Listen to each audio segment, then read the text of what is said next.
NCERT की वो start करने वाला हूँ। इसके अंदर आप सभी को कंप्लीट चैप्टर वाइज एक्सप्लेनेशन मिलेगी, प्रीवियस ईयर के इंपॉर्टेंट क्वेश्चंस मिलेंगे। एक चैप्टर कम से कम 4 से 5 दिन में कंप्लीट होगा। सारे जो भी चैप्टर डालूंगा उनको पूरा कंप्लीट देखना है, उनको समझना है। कोई भी समस्या है तो मेरे को पूछना। पहला जो चैप्टर है साइंस के अंदर वो है क्रॉप प्रोडक्शन एंड मैनेजमेंट। देखो सबसे पहले जो चीज इसके अंदर वो समझने लायक होती है क्रॉप। क्रॉप क्या होती है? तो क्रॉप का मतलब होता है जब सेम टाइप के plants, when same kind of plants are grown, जब एक ही टाइप के प्लांट्स को लगाया जाता है ऑन लार्ज स्केल, उसको क्या बोलेंगे हम? प्लांट बोलेंगे। ठीक है। जैसे मान लो मैं वो कहूं कि मैंने इतने हेक्टेयर एरिया के अंदर या फिर इतने बीघा के अंदर मैंने क्या बोया है? गेहूं बोया है, चने बोए हैं, चावल बोए हैं, दाल बोई है, तो उसको मैं क्या बोलूंगा? क्रॉप बोलूंगा। ऐसे नहीं मैंने दो पौधे लगाए हैं और मैं बोलूँ कि मेरे पास गेहूं की खेती है, दाल की खेती है, ऐसा नहीं होता है। क्रॉप का मतलब होता है same kind of plants are grown on large scale is known as crop. ठीक है। इंडिया एक बहुत ही बड़ा देश है। इसके अंदर हम ब्रॉडली जो कैटेगराइज कर सकते हैं तो क्रॉप को 3 कैटेगरी के अंदर डिवाइड कर सकते हैं, और उसका जो बेसिस माना जाता है वो माना जाता है सीजन के आधार पर। क्या बेसिस माना गया है हमारा? सीजन, जो ऋतु होती है उसके आधार पर हम कह सकते हैं कि क्रॉप 3 टाइप से की जा सकती है। फर्स्ट जो बोलते हैं उसको बोलते हैं खरीफ क्रॉप, सेकंड जो होता है वो होता है रबी क्रॉप, और थर्ड जो होता है वो होता है जायद क्रॉप। ठीक है। यूं समझ लो जैसे तुम लोग जुलाई के अंदर तुम्हारी स्कूल स्टार्ट होती है, उस टाइम पे जो रेनी सीजन है वो लगभग इंडिया में स्टार्ट हो जाता है जून के अंदर, जुलाई के अंदर। तो ऐसी क्रॉप जो रेनी सीजन में लगाई जाती है उसको बोलेंगे हम खरीफ क्रॉप। ठीक है। यूं इसको मोस्टली देखा जाए तो जून से लेकर के सितंबर और अक्टूबर तक इसको काट लिया जाता है। जून जुलाई के अंदर इसको बोया जाता है और सितंबर अक्टूबर तक इसको काट करके कंप्लीट कर दिया जाता है।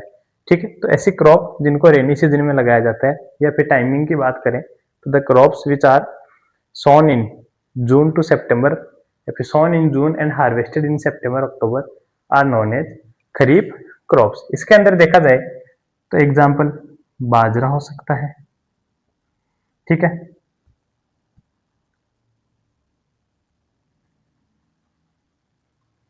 और तुम्हारा ग्वार हो सकता है। ठीक है। दूसरी जो क्रॉप का जो पैटर्न होता है उसके बारे में बात करें तो वो होता है रबी क्रॉप।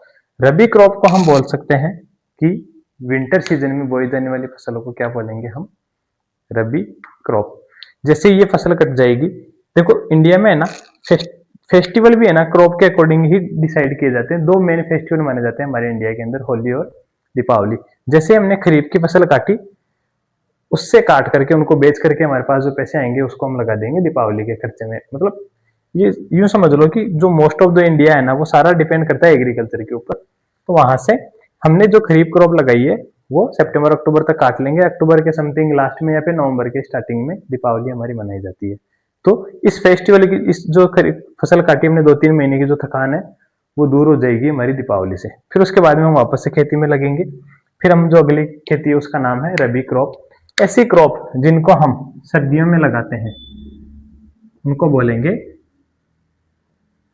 रबी क्रॉप। तो ये अक्टूबर के समथिंग बो करके काट लेंगे, तो इसको हम नवंबर या अक्टूबर लास्ट तक बो करके चालू करेंगे। और कब तक काट लेंगे?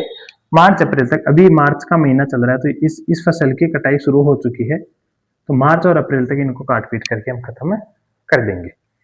तो ऐसी क्रॉप्स जिनको विंटर सीजन में लगाया जाता है उसको बोलेंगे हम रबी क्रॉप।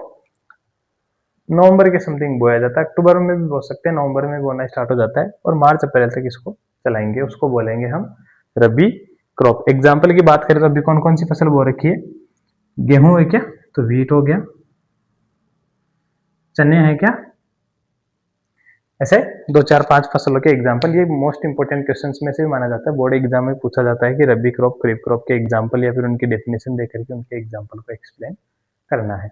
क्रॉप की डेफिनेशन पूछे तो जब same type of plants are grown on large scale is known as, type है उसको बोलते हैं जायद क्रॉप।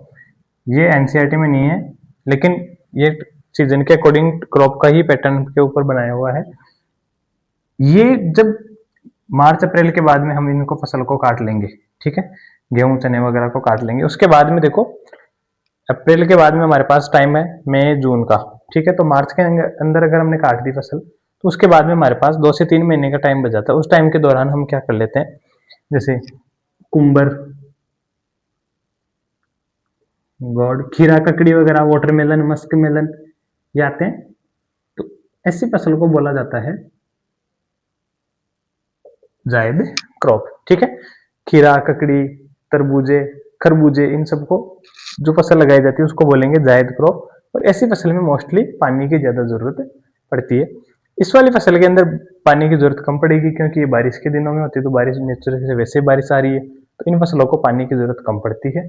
इसके अंदर विंटर सीजन में पानी की जरूरत, अलग अलग फसल को अलग अलग टाइमिंग के हिसाब से पानी की जरूरत पड़ती है। जायद क्रॉप के अंदर पूरा गर्मियों का टाइम होता है, तो वहां पर फसल को सबसे ज्यादा पानी की रिक्वायरमेंट होती है, ठीक है। अब देखो जो मेन सवाल है वो ये निकल करके आता है कि हमारे को फसल लगाना जरूरी क्यों पड़ता है। जो भी ह्यूमन बीइंग है उसको फूड की नेसेसिटी होती है, खाना उसको खाना जरूरी होता है।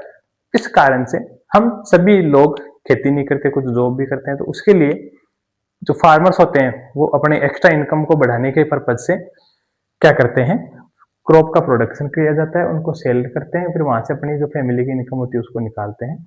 लेकिन इसके बाद में देखो क्रॉप प्रोडक्शन के कुछ स्टेप्स होते हैं। वो स्टेप्स देखो, जैसे हम गार्डन के अंदर या फिर जो एक छोटा मोटा जो बगीचा बनाते हैं उसके अंदर जो स्टेप्स होते हैं ना, सेम एग्रीकल्चर के अंदर भी वो स्टेप्स होते हैं। उसको जो नाम दिया जाता है वो होता है एग्रीकल्चर प्रैक्टिस, ठीक है, एग्रीकल्चरल प्रैक्टिसेस। इसमें कुछ स्टेप्स होते हैं। सबसे पहले हम क्या करेंगे, उसके बाद में कौन सा स्टेप अपना करके हम एग्रीकल्चर स्टार्ट करेंगे, जिसके कारण हमारे जो फसल का जो प्रोडक्शन है वो बढ़िया से बढ़िया प्रोडक्शन हो। सबसे जो मेन इंपॉर्टेंट चीज होती है हमारी एग्रीकल्चर प्रैक्टिसेस के अंदर, वो होती है हमारा जो बीज का सिलेक्शन होगा, सिलेक्शन ऑफ सीड, वो बढ़िया क्वालिटी का सीड होना चाहिए।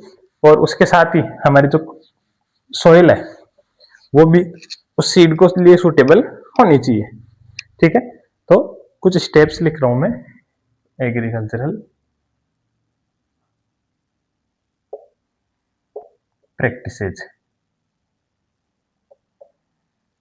सबसे पहले होता है इसके अंदर प्रिपरेशन ऑफ सॉइल।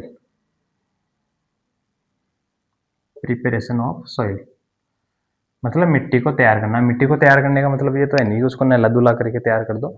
मिट्टी को तैयार करने का मतलब है सबसे पहले हम क्या करेंगे, उसके अंदर प्लोइंग करवाएंगे, ठीक है। प्लोइंग करवाने से क्या फायदा होता है, देखो पहले मैं स्टेप्स को ही लिख देता हूँ, उसके बाद में उनको एक्सप्लेन कर दूंगा डिटेल में। Preparation of soil, second step आता है सोविंग, थर्ड स्टेप आता है adding manure and fertiliser, adding manure and fertilisers. Fourth जो स्टेप है वो है इरिगेशन।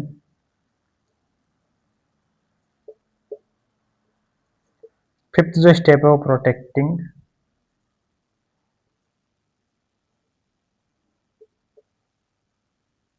फ्रॉम वीड्स, मतलब वीड्स से प्रोटेक्ट करना। उसके बाद में अगला जो स्टेप है वो है हार्वेस्टिंग, मतलब फसल को काट करके इकट्ठा करना।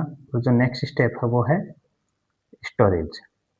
ये भी एक मोस्ट इंपोर्टेंट स्टेप माना जाता है। पूरी फसल करने के बाद में क्रॉप के जो प्रोडक्शन है उसको ढंग से स्टोर करके रखा जाना भी बहुत ज्यादा जरूरी होता है। एग्रीकल्चरल प्रैक्टिसेस के अंदर सबसे पहला स्टेप है प्रिपरेशन ऑफ सॉइल, मिट्टी को तैयार करना। आज हम इन स्टेप्स के बारे में डिस्कस करेंगे, उसके बाद में क्लास खत्म करेंगे। प्रिपरेशन ऑफ सॉइल का मतलब है मिट्टी को तैयार करना। मिट्टी को तैयार करने के लिए देखो सबसे मेन स्टेप जो माना जाता है उसके अंदर वो होता है प्लोइंग। प्लोइंग से क्या होता है, मिट्टी एकदम लूज हो जाती है, जिसके कारण वो वाटर एब्जॉर्ब करने की उसकी कैपेसिटी इंक्रीज हो जाती है। और साथ के साथ उसके अंदर कुछ माइक्रो फ्रेंडली ऑर्गेनिज्म होते हैं, ठीक है, जो उनकी जो नंबर्स बढ़ेंगे, मिट्टी लूज रहेगी तो नंबर्स बढ़ेंगे, जिसके कारण हमारे जो क्रॉप का जो प्रोडक्शन होगा वो बहुत ही अच्छा होगा। अगला स्टेप है सोविंग। सोविंग के अंदर देखो ट्रेडिशनल टूल्स भी होते हैं, मॉडर्न टूल्स भी होते हैं, जिनके द्वारा जो सीड्स को मिट्टी के अंदर डालने की प्रोसेस क्या कहलाती है, सोविंग कहलाती है। The process of putting seeds inside the soil is known as sowing, ठीक है। ट्रेडिशनल टूल से डाल सकते थे, पुराने जमाने में जो टूल्स वगैरह यूज किए जाते थे उसको ट्रेडिशनल टूल बोलेंगे। आज के जमाने में ट्रैक्टर वगैरह, सीड ड्रिल वगैरह हम यूज करके अगर उनको डालते हैं तो उसको हम मॉडर्न टेक्निक भी बोल सकते हैं, मॉडर्न टूल बोल सकते हैं, मॉडर्न टेक्निक बोला जा सकता है। सोविंग के अंदर ये ध्यान रखने की बात होती है कि कौन सी सीड को कितनी डिस्टेंस के ऊपर बोया जाना चाहिए और कितनी डेप्थ के अंदर मिट्टी में डालना चाहिए। इतना ज्यादा गहरा नहीं हो कि वो बाहर ही नहीं निकल पाए, इतना भी बाहर नहीं हो कि बेचारे उसको लगने के लिए टाइम ही नहीं मिले, उसको पहले पक्षी वगैरह कुछ लेकर के उड़ जाए। तो प्रॉपर डेप्थ का, प्रॉपर डिस्टेंस का ध्यान रखना इसमें जरूरी होता है। तीसरा स्टेप है adding manure and fertiliser. Manure fertiliser, manure होते हैं natural chemical, natural organic matter, और फर्टिलाइजर होते हैं जो केमिकल्स के द्वारा बनाए जाते हैं। इनको मिट्टी में डालने से जो हमारा क्रॉप का जो प्रोडक्शन है वो बढ़ता है। इन दोनों के अंदर भी अच्छा खासा डिफरेंस का जो क्वेश्चन है वो इंपॉर्टेंट होता है, एग्जाम में पूछा जाता है। अगला स्टेप होता है इरिगेशन। इरिगेशन का मतलब होता है प्लांट्स को या क्रॉप को रेगुलर इंटरवल के ऊपर वाटर की सप्लाई देना, अलग अलग फसल को अलग अलग टाइमिंग के ऊपर। मतलब रेनी सीजन के अंदर जो फसल होगी उसको पानी की रिक्वायरमेंट कम है तो उसके अंदर इरिगेशन की रिक्वायरमेंट कम हो जाएगी। जो हम गर्मियों में बोएंगे या फिर सर्दियों के दिनों में बो रहे हैं उस टाइम पे पानी की रिक्वायरमेंट वाली जो फसलें होगी उनको वाटर की रिक्वायरमेंट ज्यादा होगी, तो उस टाइम पे इरिगेशन की रिक्वायरमेंट ज्यादा हो जाएगी। हर फसल के ऊपर टाइमिंग के ऊपर डिपेंड करेगा इरिगेशन। अगला है प्रोटेक्शन फ्रॉम वीड्स। फसल को वीड्स से बचाएंगे। अगर फसल में कीड़े वगैरह लग जाएंगे, सॉरी, वीड्स का मतलब होता है unwanted plants grown with crop is known as weeds. तो अनवांटेड प्लांट्स को हटाएंगे। अच्छा, अनवांटेड प्लांट्स को हटाना जरूरी क्यों होता है?